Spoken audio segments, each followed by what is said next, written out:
Nama saya Firman Budiawan. Umur saya 36 tahun. Saya lahir di Bandung. Istri saya satu bekerja di bidang dosen pengajar. Anak saya satu kelas 2 SD. Saya lulusan di bidang ekonomi akuntansi.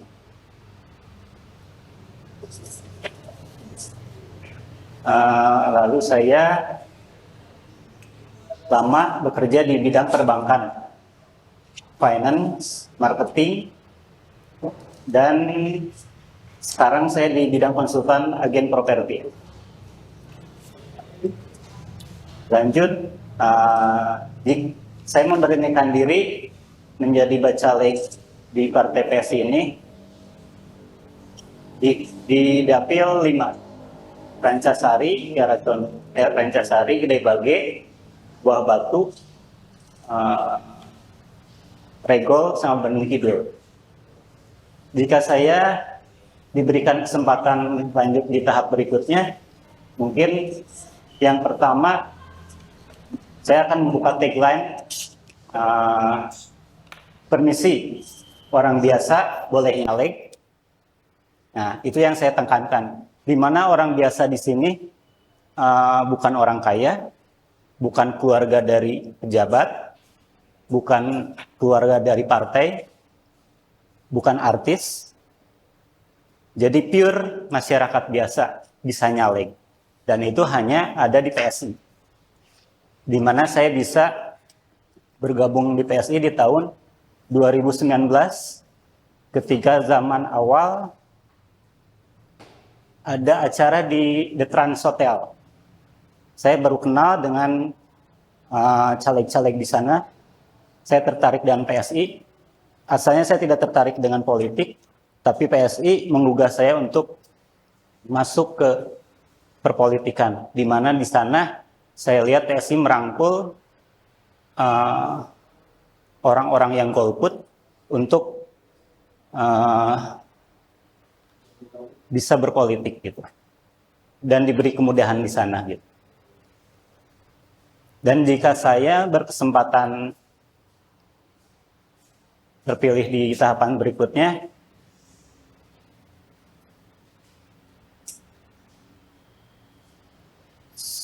slogan saya yang terada di Baligo dan lain-lain, saya akan mengutamakan berwawasan, berlogika, dan berilmu. Di mana 3 poin ini saya selalu terapkan di berbagai aspek kerjaan, aspek keluarga, aspek sosial, pertemanan, dan lain-lain. Berwibawa, di mana 3 poin itu selalu menjadi dasar prinsip saya. Untuk visi misi, visi utama saya untuk berani menjadi calon bacaleg ini ingin merubah stigma masyarakat kepada anggota Dewan DPRD, anggota Dewan, di mana masyarakat menilainya anggota Dewan apa sih? Kerjanya gaji gede, kerjaannya apa? Nah, di mana saya tergugah juga dengan cara PSI. Saya mengamati dewan-dewan PSI dari Instagram, dari media sosial, cara kerjanya begitu transparan ya, maksudnya per hari update, per bulan, per minggu. Nah itu kan mengubah stigma cara kerja dewan gitu. Dan saya membayangkan bagaimana jika anggota dewan PSI makin banyak, itu bisa merubah pola di masyarakat terhadap anggota dewan. Seperti itu. Jika saya mungkin nanti fix sudah menjadi caleg dari PSI untuk bertempur dengan partai lainnya, di sana saya yang utama ibaratnya saya baru keterima kerja. Di sana saya memulai untuk mengeluarkan strategi dan macam-macam. Yang utama mungkin di brandingnya, di mana branding PSI yang awal itu sangat nerap ya yang dulu Sisgres awal-awal apa selalu muncul di iklan, itu secara nggak langsung kan masuk ke otak orang-orangnya, masuk, itu branding yang sangat bagus. Ibaratnya kalau iklan di jalan jangan tengok kanan, itu kan secara nggak langsung kita nengok kanan, secara nggak langsung kita nengok kanan. Nah, branding itulah yang saya akan, kalau tahap awal orang biasa bisa nyalek ya di PSI ini gitu. Gitu. Untuk misalnya di komisi, mungkin saya misalnya ke depannya terpilih juga, saya lebih memilih di komisi C, di mana komisi C itu di bidang pembangunan, perumahan, pemukiman, pertamanan. Karena saya di bidang itu juga sekarang kerjanya di properti, kayak gitu. Cukup. Ya. Gue. Muter. Oke, selamat malam Bro Irman. Ya. Bro Irman di Partai PSI ada jabatan nggak? Nggak ada. Saya Anggota biasa? asalnya simpatisan, anggota, kader, ya. Sebatas kader. Sekarang berarti kader aja ya? Kader aja. Komunitas di sana kan perkumpulan AREBI gitu. Asosiasi Real Estate Broker ya. Di sana udah pada tahu sih mungkinnya. Kalau PSI nanya ke saya. Misalnya ada isu-isu apa, bro ini apa? Ya saya browsing, misalnya tanya-tanya, oh ini gini, ini nggak gini, ini gini. Itu udah di asosiasi itu udah pada tahu saya di PSI. Kedua mungkin ya di lingkungan, di komunitas mungkin saya tergabung di Pemuda Pancasila juga, Pemuda Pancasila, tapi di yang bidang propertinya. Kayak kalau di Gede Bage kan lagi Sumarekon, rame Sumarekon dulu di pembebasan lahan, kayak gitu-gitu. Seperti itu.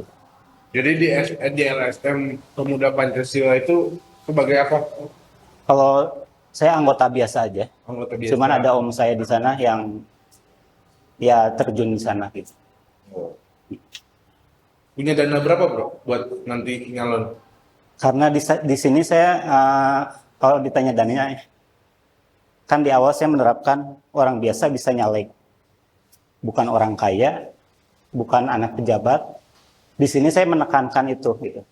Di mana money politik coret, tapi ya dengan sendirinya nanti kan di lapangan ketika fix saya jadi caleg dari PSI calon, itu kan bertempur. Nah, ntar di lapangan saya lihat situasi, misalnya ya saya dibantu mungkin adik saya kan ada kerjanya riset di Kita Bisa, apa nih yang harus kita lakuin, terus misalnya strateginya gimana gitu. Bukan bro, gini maksud saya, di PSI ini semua nggak ada yang anak pejabat yang sampai jadi anggota dewan. Ngerti, makanya sekarang, itu slogan yang dari supir Grab sampai supir angkot sampai percetakan itu semua ada di PSI yang udah jadi anggota dewan sekarang ini. Betul. Nah, tapi kan butuh kos politik bro. Kos politik.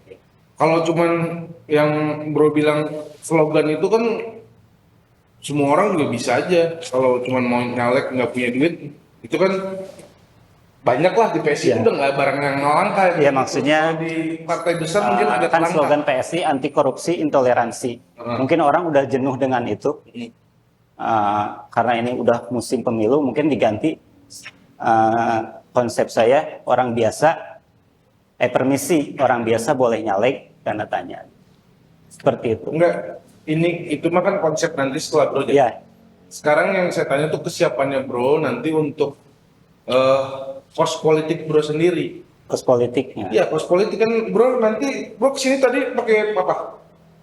Motor apa mobil? Pakai mobil. Nah, kan isi bensin membayar kan? Iya. Nah kan nanti kan keliling dapil untuk ketemu warga kan juga harus keluar dana kan? Ya. Nah, bro siap tuh untuk itu. Kira-kira siap dana berapa? Terus target suara bro berapa? Kalau untuk nominal kan itu nggak bisa nyebutin ya. Cuman kalau untuk kos kesana kemari kan itu udah saya pun berkegiatan selalu di lapangan gitu. Properti lihat sini KBP, sini itu udah include sama kegiatan saya gitu. Kayak gitu. Tapi untuk kos ya saya ntar suka nanya juga ke Broyol, sharing 2019 gimana. Kayak 2019 juga saya bantuin waktu itu Sis Mimi waktu itu sedikit-sedikit belajar sih kayak gitu. Target suaranya itu?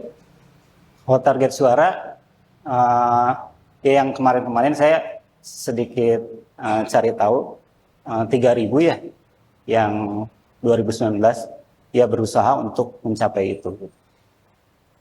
Lanjut. Udah habis saya tanya. Oke, selamat malam, Bro Irman. Di sini saya melihat bahwa Bro Irman ini sudah menjadi kader PSI dari tahun 2019. Tentunya sudah paham yang PSI itu seperti apa. Sedikit. Terus strategi apa yang akan Kang Irman lakukan untuk menjadi pemenang dengan DNA PSI yang sekarang ini? Ya. Untuk di Dapil 5 sedikit saya cari tahu, di sana kan jelasnya PKS kuat, di mana dia, ya saya pun melihat dengan real masuk ke RT RW, megang kendali RT RW, pengajian-pengajian, termasuk mertua saya pun ikut pengajian itu, tapi itu tuh dirintis lama sekali, mungkin ada 8 tahun pengajian-pengajian, ketika pengajian dikasih sesuatu, kornet lah atau apalah, itu realnya seperti itu di PKS. Nah, di sini saya ingin, jika saya lanjut menjadi Bacalek PSI, strategi saya ingin pemilih saya tuh emang sedikit idealis, cuman ntar berubah. Nggak ngelihat agama, suku, ras, yang jelas lihat kinerja, nama. Kalau status sosial kan pasti dilihat. Ini siapa sih yang nyalek, kerjaannya apa, itu kan pasti dilihat. Tapi untuk strategi ya menyelam dulu di misalnya target kompetitor di sana PKS ada 2 di sana yang masuk.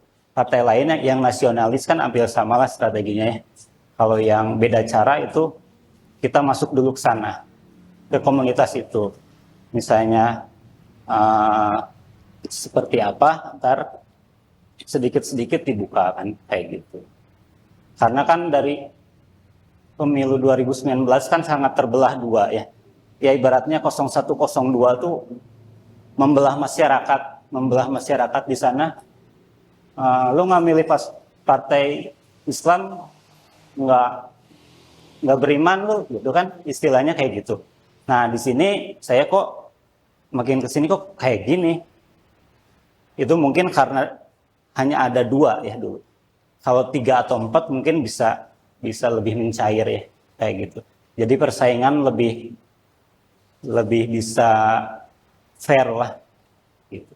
Karena keagamaan juga makin kesini kan ya kuat, cuman kesini luntur juga lama-lama. Oke, kalau Bro Irman, agamanya Islam saya, Islam. berarti kan pastinya dari sisi agama Yeah. menjadi suatu rintangan ya. Yeah. Di saat si itu Irman ini turun ke web. Yeah. Artinya seperti yang disampaikan tadi dari partai lain yang saat ini berkuasa di sana. Iya, betul.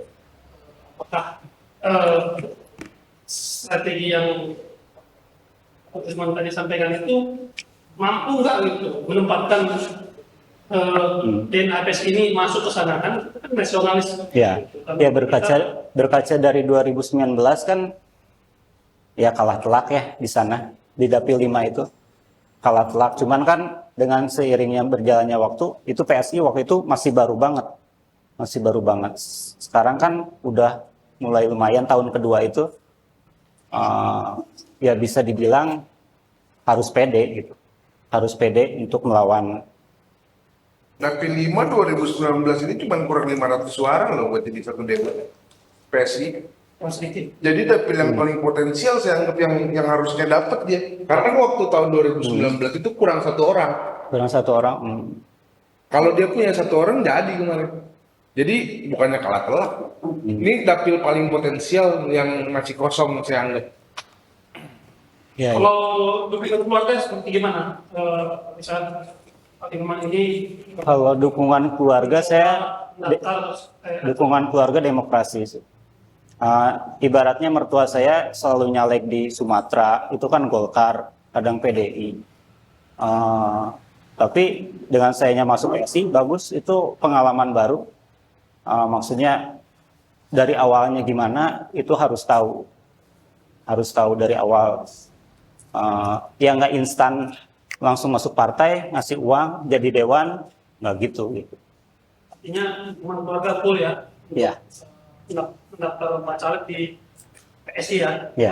Oke, itu aja dari saya. Akan Ya. Saya dulu ya Bang ya, izin. Bro Firman, Ya, ya Pak. saya mau bertanya. Kira-kira ada nggak yang mau diubah di lingkungan Bro, di dapil Bro Di sendiri? dapil saya. Apa yang Di perlu dapil diubah? 5. Yang dirubah mungkin pertama cara pandang. Maksud cara pandang di yang 2019 itu kan masih melekat ya, masih melekat 02 01. Oke, stop. Ya. Itu untuk kepentingan pemenangan Bro apa kira-kira? Untuk kepentingan saya ya saya mengutamakan tagline itu di mana permisi orang biasa mau nyalek itu kan Tapi nggak ada hubungannya dengan 0102 tadi nggak? Ada nggak? ada Pak. Kan misalnya partai lama itu yang nyalek kan harus dekat sama atasannya lah atau apanya gitu. Kekuatan power anak siapa atau kenalan siapa itu kan sangat pengaruh. Stop. Jadi udah cukup dulu. Nah, Ya. saya mau bertanya begini lagi. Apa yang Bro lihat yang kurang di masyarakat, khususnya dalam hal kesejahteraan? Ada nggak yang harus diubah? Apa Posisi itu. kesejahteraan? Ya, istilahnya rakyat saat ini menderita, kira-kira itu kan hal yang buruk yang harus diubah, toh, ya kan? Nah, kita kan Maksudnya mau pengaruh perubahan yang COVID, baik. Kira-kira pengaruh. menurut penelitian survei Bro, kira-kira apa yang harus diubah dari kondisi-kondisi buruk di masyarakat? Kondisi kesejahteraan khususnya. Untuk kondisi misalnya di ekonomi ya, UMKM di lingkungan sana ya banyak yang tutup juga ya. Misalnya UMKM contoh UMKM banyak yang tutup. Mungkin kita caranya untuk membantu yang masih bertahan, misalnya, yuk misalnya dia susah daftar online kayak GoFood, Grab, kita bantu misalnya di divisi ekonominya dibantu untuk mendaftarkan yang gitu-gitu gitu, sehingga penjualannya bisa lebih kembalilah minimal dari online itu kayak gitu. Kan nggak selalu harus mendukung dengan uang, tapi kita bisa mendukung dengan cara misalnya ketika UMKM lagi terpuruk kita bantu dengan solusi atau cara itu. Seperti itu. Ada pernah dibantu Bro? Apa? Ada yang pernah dibantu UMKM yang terpuruk? Saya juga sebenarnya sambil jual kopi gitu ya, sambil jual kopi. Ada komunitas UMKM kecil-kecilan di Ada ya? sekitar rumah. Ya ada yang gaptek lah, ada yang orang tua, ya saling bantu juga di situ. Nah, penutup nih pertanyaan saya nih. Ya, boleh. Salah satu fungsi DPRD kan adalah legislasi dan penganggaran mungkin ya. Udah ketemu tadi persoalan tadi, Bro. Kira-kira langkah Bro nanti kalau jadi anggota dewan gitu loh. Arah untuk perbaikan ekonomi UMKM yang Bro lihat sendiri itu seperti apa akan Bro lakukan ketika jadi anggota dewan? Ketika anggota misalnya itu kan kalau ekonomi komisi komisi Anggaplah. ya nggak apa-apa. Ya mungkin menjembatani kan tugasnya DPRD menjembatani aspirasi masyarakat, keluhan. Kita harus sering turun ke lapangan untuk memantau misalnya di dapil misalnya saya terpilih, apa aja nih keluhannya. Ketika ditampung, ya kita masukin menjembatani ini kepada kebijakan publik itu gitu. Ya. Ada yang disampaikan? Sudah sih. Terima kasih untuk panelis untuk diberikan kesempatan untuk ya sharing lah, saling bertukar pikiran. Ya semoga jika berkenan terpilih, yang tadi saya bilang ya mungkin startnya ketika menjadi bacalek resmi PSI ya. Nanti start di situ. Ya ibaratnya saya keterima kerja di sana, di sini start ngebuka strategi dan lain-lain gitu, kayak gitu. Terima kasih, Dirman. Ya. Terima kasih. Terima kasih.